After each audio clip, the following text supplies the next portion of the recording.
Namasté très cher Follement Lover et bienvenue sur la chaîne pour une guidance sur les blessures d'âme. Voyons donc parmi les 5 blessures d'âme décrites par Lise Bourbeau, celle sur laquelle nous allons nous pencher aujourd'hui.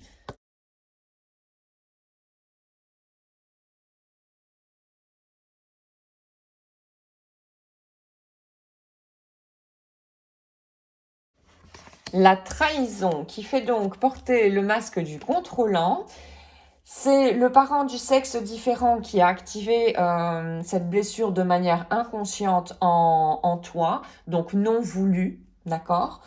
La grande peur de cette blessure de trahison, c'est la dissociation, le reniement et la séparation. Et le grand besoin, c'est de se permettre d'être vulnérable. Alors, aujourd'hui, je décide d'être patient et tolérant, ou patiente et tolérante, lors d'une situation imprévue, ou si je dois faire la file pendant un long moment. Si je ne suis pas capable, j'accepte que c'est mon ego qui a pris le contrôle pour me convaincre que si je n'arrive pas à contrôler cet imprévu, je suis faible. Je sais que plus tard, quand je réussirai au fait à être en contact avec ma force intérieure, je ne dépendrai pas de l'extérieur pour démontrer, pour démontrer ma valeur. Voilà, acquérir sa propre valeur à soi-même également, hein. Ça, c'est quelque chose d'important également pour cette blessure de trahison. C'est reprendre un petit peu ses responsabilités. Voyons un petit peu maintenant quel est le message de guérison de Caroline Myss.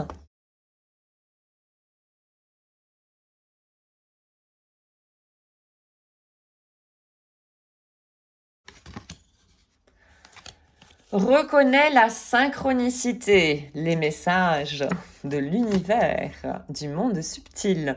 Alors, leçon d'aujourd'hui. Prends note de tout ce qui est, toutes les synchronicités et les coïncidences qui auront lieu aujourd'hui. Sois conscient que rien n'arrive par accident. Il n'y a pas de hasard. D'accord? Alors, ton objectif, apprécier les détails divins qui s'entretissent à chaque moment de ta vie. Voilà, être conscient, ça on arrive à les voir, ces synchronicités, quand on est dans le moment présent. Voilà, pas avec l'ego, le mental qui est plutôt dans le passé ou dans le futur. Voyons quelle est la carte de compassion qui pourra accompagner donc cette blessure de trahison.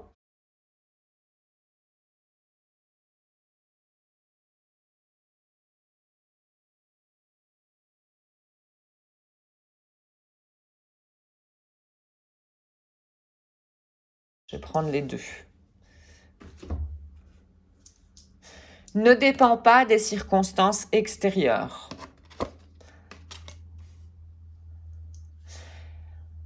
Que tu sois malade ou en bonne santé, si tu es riche ou pauvre, si tu te trouves commode ou incommode, pratique Tonglen. Alors Tonglen est une méditation bouddhiste de pleine conscience au final. Ce que tu désires, hein, remets-le à d'autres pour que ce que tu désires, hein, donne-le au fait aux autres pour que ceux-ci en profitent également. Ce que tu ne désires pas, inhale-le, expérimente-le directement pour toi-même et pour tous ceux qui sont sur la même barque, donc qui respirent la même chose. Au fait, Tonglen est une méditation de compassion également. C'est-à-dire que c'est un petit peu observer, voilà, les émotions que nous avons, au lieu de les bloquer, parce qu'en général, nous les bloquons en nous, et donc ça crée des blocages énergétiques au final, parce qu'on laisse pas cette énergie qu'est l'émotion fluir entre nous. Donc là, c'est observer, voilà, les émotions qui passent en toi, et les observer de manière sans juger au fait. Un observateur, c'est pas quelqu'un qui juge, d'accord?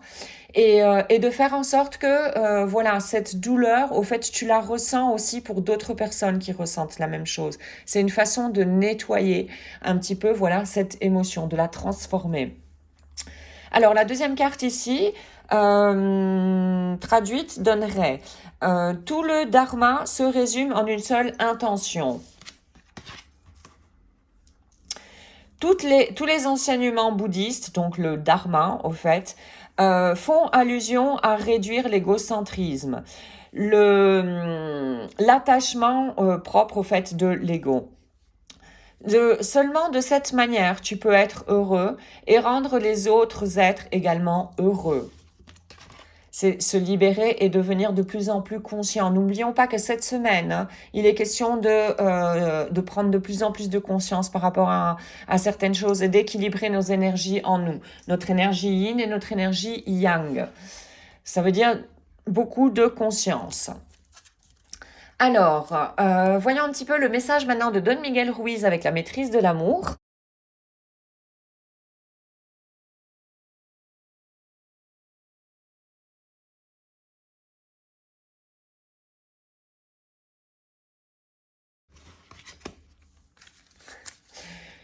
Tu es responsable de ton propre bonheur et ça vaut pour tout le monde.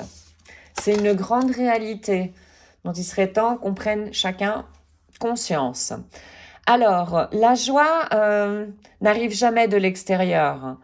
Et si tu la donnes à des mains extérieures, alors ces personnes à l'extérieur pourront toujours se l'approprier et te la retirer au final, hein, étant donné que tu la leur donnes.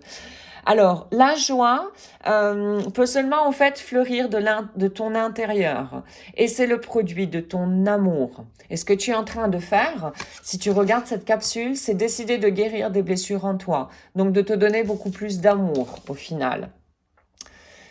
Donc j'espère que tu en as conscience et que tu te félicites de ça. Alors, voyons maintenant un message de Louise et avec Aime-toi.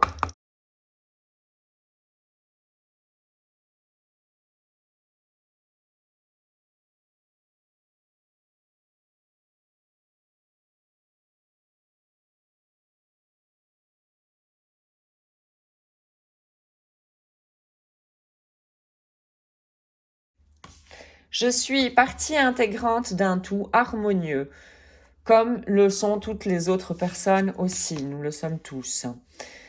Je sais que je suis un ou une avec toute la vie. Je suis beauté et la joie de l'univers.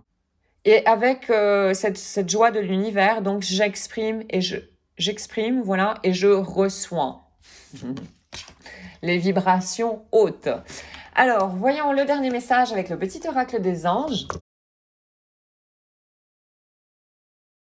Alors, protection, sois sûr, n'aie pas peur.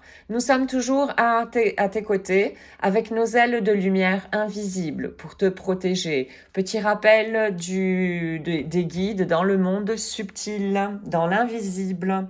Il faut demander pour ça. Si on ne demande pas, on n'obtient pas. Alors, la deuxième carte ici. Alors, courage. Tu peux. Alors, agis. Nous, les anges, nous sommes avec toi.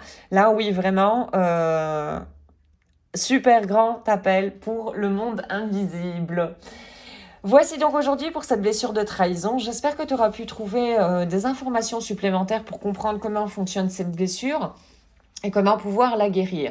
J'espère également que tu seras motivé à expérimenter ce que les cartes te proposent et de partager avec nous voilà, ton expérience à ce sujet. Un tout grand merci d'avoir visionné la capsule. Je te souhaite une excellente journée ainsi qu'une excellente route sur le chemin de ton bonheur. Merci, à très bientôt.